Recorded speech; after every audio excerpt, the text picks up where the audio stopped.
اللہ کے محبوب علیہ الصلوۃ والسلام نے ایک شخص کو دیکھا جو عرش الہی کے نور میں ڈوبا ہوا تھا.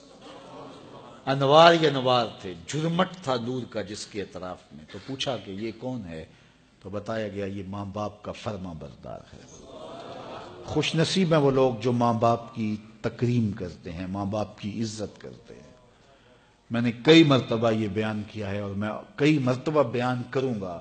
امام غزالی فرماتے ہیں ایک عمل ایسا ہے جس کی سزا آخرت میں تو ہے ہی ہے، دنیا میں بھی ضرور ملتی ہے، اور وہ ماں باپ کی نافرمانی ہے. اور ایک عمل خیر ایسا ہے جس کی جزا آخرت میں تو ہے ہی ہے، دنیا میں بھی ضرور ملتی ہے، وہ والدین کے ساتھ حسن سلوک ہے.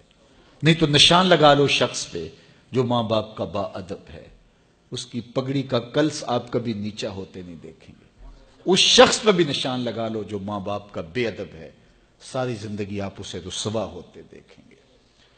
ماں باپ سخت گیر بھی ہوں، ماں باپ کے مزاج میں تلخی بھی ہو، پھر بھی ان کے ادب کا دامن نہیں چھوڑنا. ماں باپ اللہ کی رحمتوں کا روپ ہیں. تو جنت اور عرش الہی پر نور میں ڈوبے ہوئے شخص کو اس صورت میں حضور نے دیکھا. اچھا، حضور نے بہت کچھ دیکھا، لوگوں کو عذابوں میں پھنسے ہوئے بھی دیکھا، لوگوں کو رحمتوں کے جھرمٹ میں بھی دیکھا، جنت کی بہاروں میں بھی دیکھا، وہاں محلات بھی دیکھے.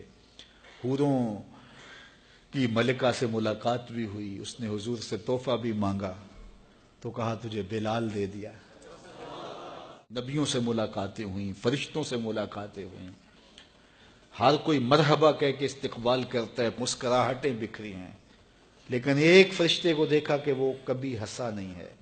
تو کہا جبریل یہ کون ہے؟ سارے تو ہنس ہنس کے خوش ہو کے عقیدتوں اور محبتوں کا اظہار کر رہے ہیں، لیکن اس کے چہرے پہ مسکراہٹ نہیں دیکھی میں نے. عرض کی یہ داروغہ جہنم ہے، اور جب سے اس نے جہنم کو دیکھا ہے اسے ہنسی آتی نہیں ہے. اللہ اکبر. منظر ہی ایسا ہے نا. فرمایا لو تعلمون ما عالم لضحکتم قلیلا ولبکیتم کثیرا. جو میں جانتا ہوں اگر تم جان لیتے تمہارے چہروں پہ کبھی مسکراہٹ ہی نہ